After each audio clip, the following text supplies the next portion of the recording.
बहन जी जो डॉक्टर भीमराव अंबेडकर साहब का मिशन था उससे भटक गई। तो वहां आदमी का सम्मान नहीं है, वहां सम्मान सिर्फ पैसे का सम्मान। नमस्कार, द लीडर हिंदी के लिए वसीम अख्तर। हम मौजूद हैं अपने स्टूडियो में। हमारे साथ एक खास मेहमान विजयपाल सिंह हैं। विजयपाल सिंह जी के बारे में अगर हम बात करें तो पुराने राजनीतिक हैं, लंबा कैरियर है राजनीति में आपका। विधानसभा फरीदपुर सुरक्षित सीट जो है वहां से आप लगातार चुनाव लड़ रहे हैं।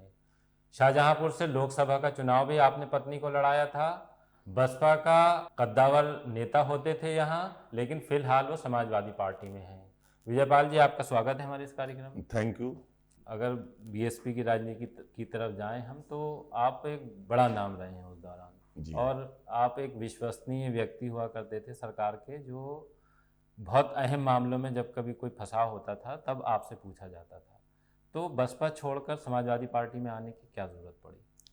देखिए, बहुजन समाज पार्टी दलितों की पार्टी कहलाती थी और दलितों की आस्था भी बहन जी के साथ थी।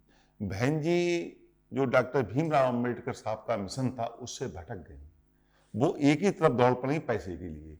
उस कारण दलितों ने उनका चुनाव 2009 का देखा, 2012 देखा, 2017 का चुनाव भी देखा।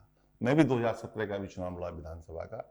तो वहां आदमी का सम्मान नहीं है, वहां सम्मान सिर्फ पैसे का सम्मान है। और दूसरा, दलित समाज ने देखा हमारे लिए बहन जी सरेआम बेच रही है, नीलाम कर रही है चौराहे पे। विधायक लोग कहते थे, काम को जाते थे कार्यकर्ता, अरे भाई काम नहीं कर, हमने तो वोट, बोले वोट हमें नहीं दिया है आपने, हमने तो पैसे खरीदा है आपका वोट। ये लोग हमारे पार्टी के विधायक लोग, हमारे समाज के लोग उससे कहते थे।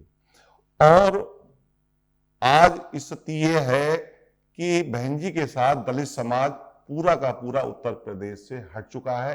कोई भी दलित समाज का व्यक्ति आज पार्टी के अंदर नहीं बचा है। कोई नेता पूरे प्रदेश के अंदर जितने नेता थे वो सब समाजवादी पार्टी के साथ आ चुके हैं। जब बहुजन समाज पार्टी समाजवादी पार्टी का गठबंधन हुआ था तब दलित समाज के लोग बहुत खुश हुए थे, यादव समाज के लोग खुश हुए थे, मुस्लिम समाज के लोग खुश हुए थे। चुनाव हुआ गठबंधन से, पार्लियामेंट की 0 से 10 पार्लियामेंट के मेंबर उनके जीत के आ गए और समाजवादी पार्टी को घाटा हुआ। उसके बावजूद भी हमारे राष्ट्रीय अध्यक्ष जी ने कुछ भी नहीं कहा। उसके बाद बीजेपी के दबाव में इन्होंने समाजवादी पार्टी से गठबंधन तोड़ने का काम किया। तो अब दलित समाज ने देखा कि ये बीजेपी की कठपुतली बन चुकी है और बीजेपी के हिसाब से चल रही है। उपचुनाव हुआ 12 सीटों पर उत्तर प्रदेश के अंदर, तब इन्होंने गठबंधन वापस ले लिया, अपने कैंडिडेट लड़ाए इंडिपेंडेंट। किसी कैंडिडेट को 3500 4000 ज्यादा इनके कैंडिडेट को वोट नहीं मिला उत्तर प्रदेश के अंदर। अगर गठबंधन होता तो 12 की 12 सीटें गठबंधन की आती और बीजेपी का सूपड़ा साफ हो जाता उत्तर प्रदेश में उपचुनाव में। पाल जी, जैसे आपने समाजवादी पार्टी ज्वाइन की तो उसके पीछे वजह यही थी कि समाज ऐसा चाहता था, यही आपकी पसंद? मेरा समाज चाहता था कि हम अब अखिलेश जी को आजमा के देखें। हमने बहन जी को इतने बार आजमाया है, एक बार हम अखिलेश जी को अपने वोट से उत्तर प्रदेश का मुख्यमंत्री बनाए। हमें भरोसा है अखिलेश जी जो हमारी इच्छा है उन पर खरे उतरेंगे। उन्होंने आश्वासन भी दिया था, कहीं भी दलित समाज की उपेक्षा नहीं होगी, बराबर का सम्मान मिलेगा, बराबर की भागीदारी मिलेगी। विजयपाल जी, आप लंबे समय से यहाँ राजनीति कर रहे हैं बरेली में।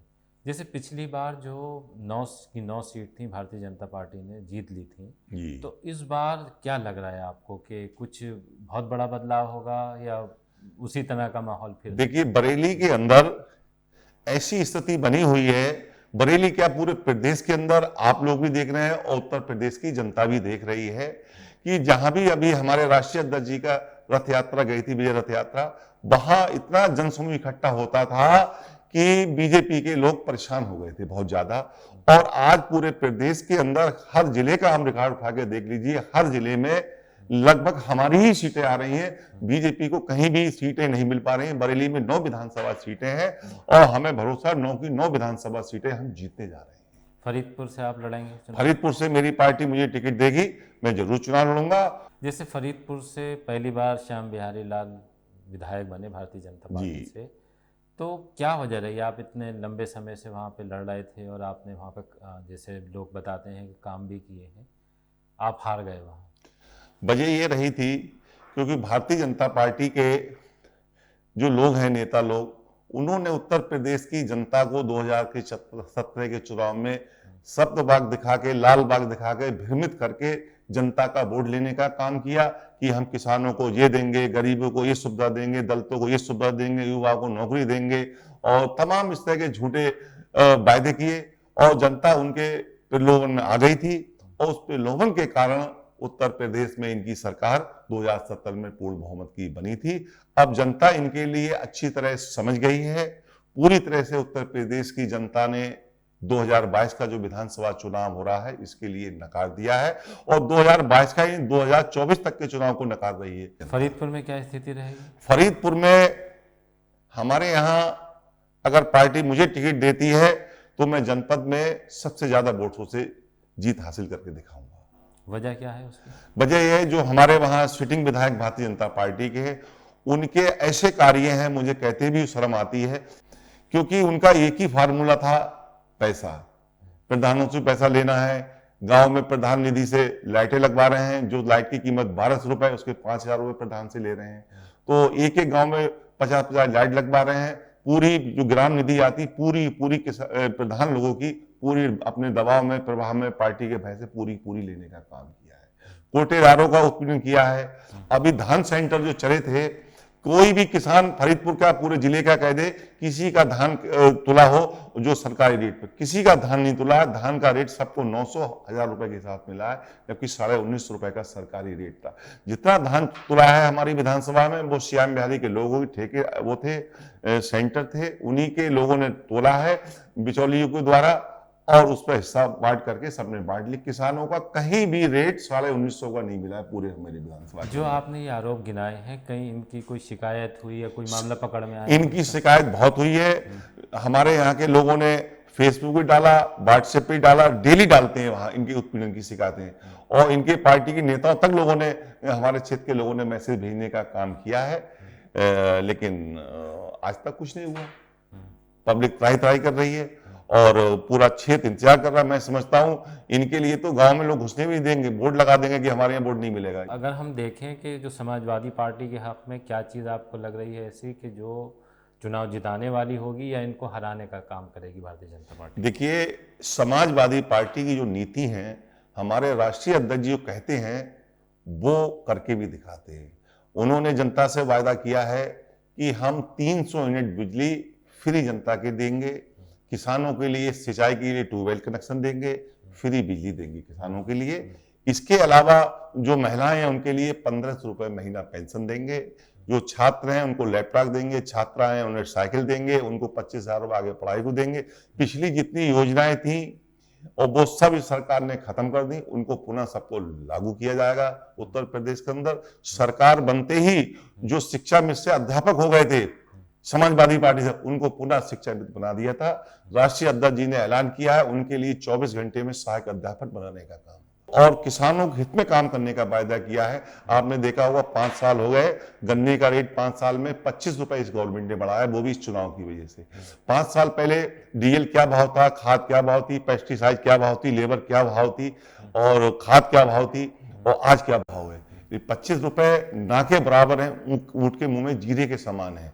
हमारी सरकार बनती है तो किसानों के लिए अपनी फसल का वाजिब रेट मिलेगा, क्योंकि समाजवादी पार्टी किसानों से जुड़ी हुई है, हमेशा किसानों के, मजदूरों के, गरीबों के, दलितों के, सबके, महिलाओं के हित की बात करती है। भारतीय जनता पार्टी है बड़े बड़े उद्योगपति, व्यापारियों की बात करती है।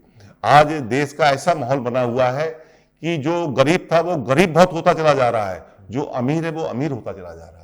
बीच का मिडिल जो क्लास है वो खत्म भारतीय जनता पार्टी ने कर दिया। पिछली बार भारतीय जनता पार्टी ने 9 सीटें जीती थी, उसके लिए माहौल था, आपका कहना है उसी तरह का माहौल अब समाजवादी पार्टी का? हाँ, आज जनता ने मन बना लिया है उत्तर प्रदेश में 2022 में समाजवादी पार्टी की सरकार बनाना है, और बरेली में 9 की 9 विधानसभा सीटें हम लोग जीत के आएंगे। 350 से ऊपर हमारी सीटें उत्तर प्रदेश के अंदर आ रही हैं। बीजेपी के लोग तो मुंह दिखाने काबिल नहीं रहेंगे उत्तर प्रदेश के अंदर। पिछले चुनाव में ये हुआ था कि जो बहुजन समाज पार्टी का वोट था वो भारतीय जनता पार्टी की तरफ चला गया था, तो क्या इस बार जो वोट बसपा वाला वोट था वो उधर जाएगा या इधर आएगा? देखिए, मैं भी दलित समाज से आता हूं। आज आप लोग भी देख रहे हैं, मैं भी देख रहा हूं कि दलित समाज की आस्था बहन जी से खत्म हो चुकी है। अब दलित समाज की आस्था माननीय अखिलेश यादव जी से जुड़ गई है और माननीय राष्ट्रीय अध्यक्ष जी ने समाजवादी पार्टी में समाजवादी अम्बेडकर वाहिनी का गठन किया है। उसके राष्ट्रीय अध्यक्ष श्री मिठाई लाल भारती जी को बनाया है और पूरे प्रदेश में समाजवादी अम्बेडकर वाहिनी का गठन हो गया है।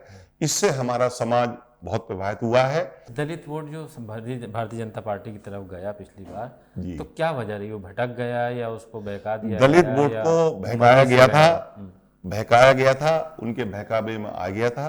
और इस बार दलितों के सामने सबसे बड़ी चुनौती संविधान बचाने की। संविधान बचाना हम लोगों की एक जिम्मेदारी है। डॉक्टर भीमराव अंबेडकर साहब ने ऐसा संविधान बनाया है, दुनिया के किसी देश में ऐसा संविधान नहीं है।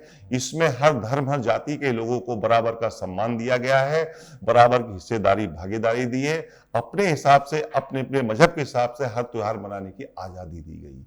तो इस संविधान को बचाना दलित समाज की सबसे बड़ी जिम्मेदारी है और मैं समझता हूं पूरे उत्तर प्रदेश के अंदर दलित समाज का कहीं भी वोट भारतीय जनता पार्टी को नहीं जाता और किसी के जाता है समझो वो दलित है ही नहीं।